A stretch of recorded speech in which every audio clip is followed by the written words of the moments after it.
Oke, kita akan bahas salah satu pergeseran paling penting di dunia pendidikan modern.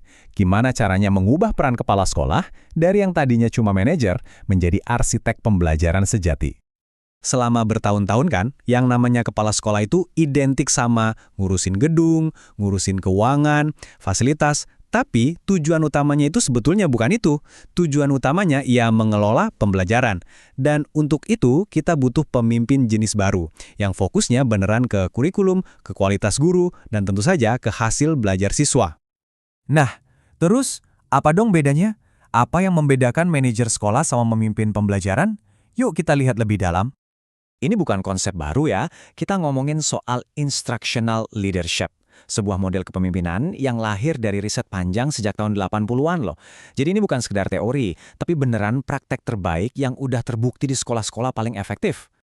Dan ini bukan cuma ide abstrak loh. Ada kerangka kerjanya yang jelas yang dikembangin sama para ahli kayak Hollinger dan Murphy. Intinya tuh cuma 3, simple aja. 3 dimensi kunci yang jadi semacam peta jalan buat kepala sekolah yang efektif. Apa aja itu? Visi, program, dan iklim. Oke, coba kita lihat tabel ini. Ini ngejelasin 3 dimensi tadi dengan lebih detail. Pertama, visi. Ini soal ngebangun tujuan akademik yang jelas dan dipahami semua orang. Kedua, program. Nah, ini nih intinya, yaitu supervisi langsung ke kurikulum dan guru. Dan yang ketiga, iklim. Ini tentang gimana caranya membangun budaya sekolah yang suportif, di mana semua orang mau terus belajar dan berinovasi. Nah, ngomong-ngomong soal ini, di Indonesia sendiri sebetulnya udah ada aturannya loh. Lewat Permendikbudristek nomor 25 tahun 2024, gaya kepemimpinan ini sekarang jadi wajib. Fokus beban kerja kepala sekolah itu harusnya ke supervisi. Logikanya kan, kalau aturannya udah ada, semua harusnya beres dong. Tapi kenapa di lapangan kok kayaknya beda cerita? Nah, disinilah letak masalahnya. Coba deh lihat data ini. Ini nunjukin dengan jelas banget kenapa ada masalah. Bayangin, kepala sekolah itu 40% waktunya habis buat urusan administrasi. Terus 35% lagi cuma buat kelihatan hadir atau visibilitas. Sementara bagian paling krusial, supervisi inti buat ningkatin kualitas pengajaran, cuma kebagian 15%. Jauh banget kan? Ini dia biang keroknya. Akibatnya apa? Kepala sekolah jadi beresiko cuma jadi pemimpin seremonial. Mereka kelihatan sibuk, kelihatan suportif, tapi nggak benar-benar turun tangan di tempat yang paling penting, di dalam kelas. Jadi, kepemimpinannya cuma di permukaan aja, nggak nyentuh kualitas pengajaran. Oke, masalahnya udah jelas. Terus solusinya gimana? Nah, jangan khawatir. Ada strateginya. Yuk kita lihat gimana cara kita bisa nutup celah ini. Ada beberapa cara. Pertama, bangun komunitas belajar profesional atau PLC.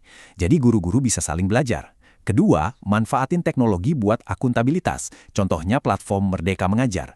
Dan yang ketiga, ini yang paling fundamental. Restrukturisasi beban kerja kepala sekolah.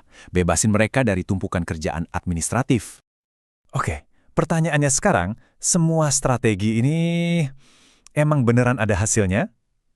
Jawabannya singkat, ada, dan hasilnya signifikan. Kalau instructional leadership ini dijalankan dengan benar, dampaknya langsung kelihatan.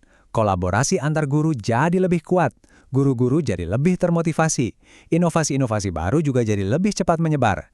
Intinya, budaya sekolahnya jadi lebih positif dan fokus ke pertumbuhan. Banyak banget penelitian yang membuktikan hal ini.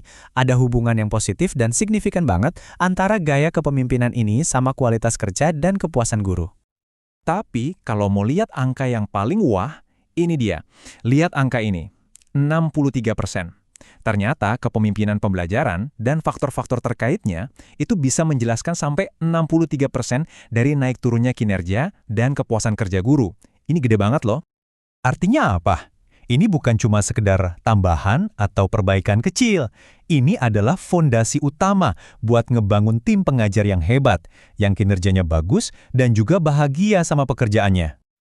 Nah, semua ini membawa kita ke satu pertanyaan besar di akhir. Gimana caranya kita bisa pastiin setiap kepala sekolah di luar sana itu jadi arsitek pembelajaran, bukan cuma sekedar manajer gedung? Ini PR besar kita bersama.